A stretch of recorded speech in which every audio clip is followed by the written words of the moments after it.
Hi writers and readers, I'm Christy Stratus and today is the final part to my Shelley Freydont series.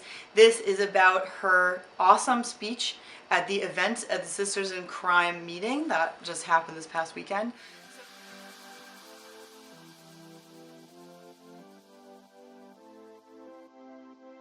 So this is the final episode, like I just said, and I said that we were going to go over historical fiction, sort of what makes it historical, things about that. And so this is some really, really good stuff that she said, and it makes a lot of sense. Now, last time I had said that it's very difficult to determine what is historical fiction, what time period it is, and she has some really good tips about that. She had said that World War I and World War II series are currently popular, which is interesting because I'm not into war stuff very much, so I wouldn't really know that, but that's what she said, so that's a really good thing to know. She said from a marketing standpoint, something like the 1970s might not be historical, but 50s might be. So like if you're thinking in terms of marketing to your audience, then she's saying you can sort of determine what historical fiction time period you might want to write in and what might be popular now. As to determining if the period you want to write in is historical yet, then she said a good rule is if people are still alive today from that time period, it might be less likely to be considered historical.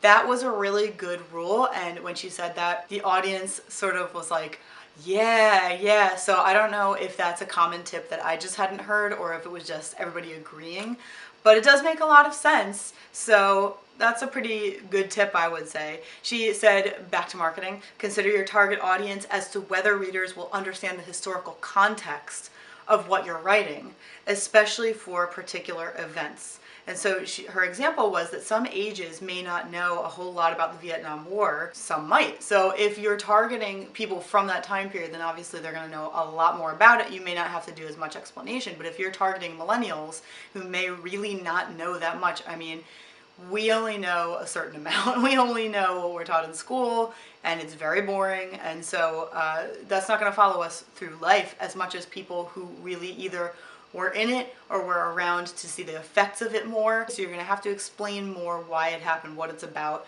to people who really are just so far from the time period that they really might not relate to it anymore. This next thing was extremely important for me in Anatomy of a Darkened Heart. So I think it's super important for everybody to listen to this. In different time periods, people like police officers, constables, investigators, detectives, those types of people had different responsibilities, and how crimes were investigated and by whom and the technology, stuff like that is different, which is a really good point. I had a difficult time with that in Anatomy of a Darkened Heart. I was trying to figure out what did the constable do, what was a police officer, what's the difference, were there detectives? It was a tricky time period because things were changing. Actually, the time period I chose happened to be when lots of things were changing, which makes it a bit difficult. The post office issue that I had, where I couldn't tell how many times a day it was being delivered or if it was even being delivered regularly, this was a time between the 1840s and 1861 when the post office was really just coming together. So anyway, back to investigators and cops and things like that. First of all, what were they called? What role did they have? What kind of, like I said, what kind of technology did they have? Could they even check for fingerprints? How much were they going to look into a crime?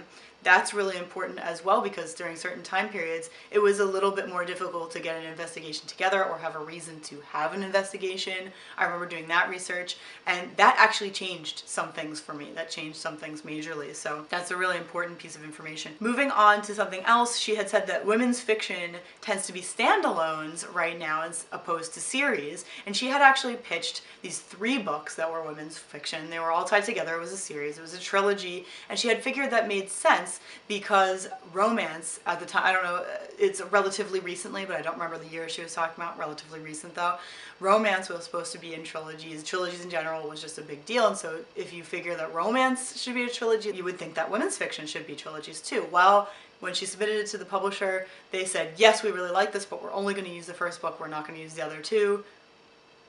That's it. And that was pretty disappointing for her, obviously. The point is that sometimes in a genre, just because a lot of series are popular in like fantasy, for example, doesn't mean it's going to work out in a totally different market.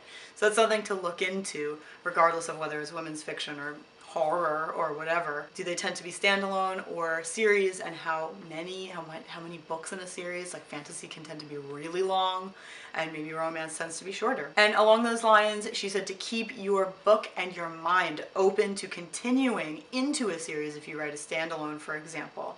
So if you leave it at the end so that you're able to continue regardless of what that means, sure, you can resolve everything, but maybe the world can continue to build. Maybe the main character continues to grow. Maybe they were just going into school or something, and now you could go into the next book. Like if people request that they love these characters, you don't want to just like end it and they can't move on, you know? Maybe the character moves on into that schooling and there's something going on with that. There's a lot of ways that that can be done, so I thought that that was a great tip.